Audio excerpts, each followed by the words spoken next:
네, 한 주간 기업 CEO들 동향을 살펴보는 CEO 풍향계 시간입니다. 이번 주에는 구광모 LG그룹 회장과 이중근 부영그룹 회장 이야기를 김종혁, 이은정 기자가 전해드립니다. 2018년부터 LG그룹을 이끌고 있는 구광모 회장. 최근 취임 5주년을 맞았습니다.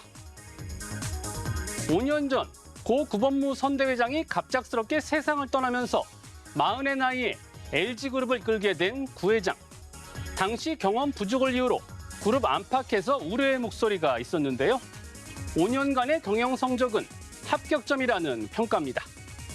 우선 경쟁력이 떨어진다고 판단한 휴대전화와 태양광 사업 등을 정리했습니다. 그리고 2차 전지와 차량용 전장을 주력 사업으로 점찍고 과감히 투자하는 선택과 집중 전략을 펼쳤죠. 그 결과 2019년 약 138조 원이던 LG그룹 매출은 지난해 약 190조 원으로 37.7% 증가했습니다. 같은 기간 영업이익은 약 4조 6천억 원에서 8조 2천억 원으로 무려 77.4%나 급등했죠. 하지만 미중 갈등, 러시아, 우크라이나 전쟁 등 대외 경영 환경이 불확실하고 2차 전지는 아직 대규모 투자가 필요한 시기인 만큼 여전히 해결해야 할 과제도 많다는 평가입니다. 갑자기 통장에 몇 천만 원이 들어오면 기분이 어떨까요? 이중근 부영그룹 회장, 고향 사람들에게 최대 1억 원의 현금을 선물했습니다. 이 회장은 최근 고향인 전남 순천시 서면 운평리 주민 280여 명에게 현금을 전달했습니다. 마을 토박이, 실거주 기간 등을 고려해 차등 지급했는데 세금을 공제하고 2,600만 원부터 최대 9,020만 원까지 지급됐죠. 이뿐만이 아닙니다. 초등학교 남자 동창들에게 1억 원씩 선물했고 여자 동창들에게도 조만간 지급할 예정이죠. 또 중학교 동창들에게도 1억 원씩, 고등학교 동창들에게는 5천만 원씩 전달했습니다. 그동안 이 회장이 고향 사람들과 지인들에게 개인적으로 기부한 금액만 현금으로 1,400억 원에 이르는 것으로 전해졌는데요. 물품까지 더하면 2,400억 원까지 늘어납니다. 가난한 농가에서 태어난 이 회장, 자수성가디 통 크게 고향 사랑을 실천하고 있는 건데요. 주민들은 받은 돈 일부를 성금으로 모아 이 회장의 공적비 건립을 추진한다고 합니다. 함영주 하나금융그룹 회장, 호국 보훈의 달을 맞아 해병대 장병과 순직자 자녀들을 위해 써달라며 후원금을 전달했습니다.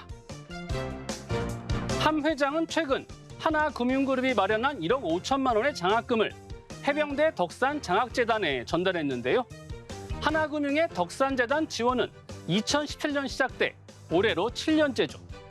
함 회장은 해병대 장병들이 경제적인 어려움으로 학업을 포기하지 않도록 하나금융이 마중물 역할을 지속해 나갈 계획이라며 장기적 후원도 약속했습니다. 평소 나라를 위해 복무하는 군인 지원에 많은 관심을 보여온 함 회장. 지난 2010년 연평도 포격 사건 이후에는 특히 최전방에서 임무를 수행하는 해병대에 애정을 보여왔는데요. 해병대에 대한 지속적 후원으로 하나은행장이던 2017년에는 해병대 사령관으로부터 명예해병증을 받기도 했습니다. 우리나라 침대 산업의 선구자로 불리는 안유수 에이스침대 회장.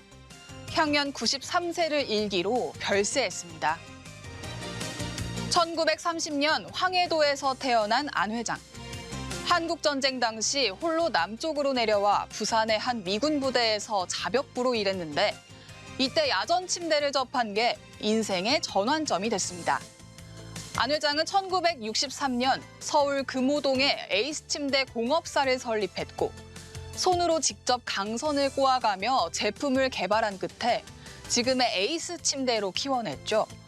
특히 안 회장은 1992년 에이스 침대 침대공학연구소를 설립하는 등 독자 기술 개발을 중시했는데요. 에이스 침대의 유명한 광고 문구, 침대는 가구가 아닙니다. 과학입니다도 이 시기에 만들어졌죠.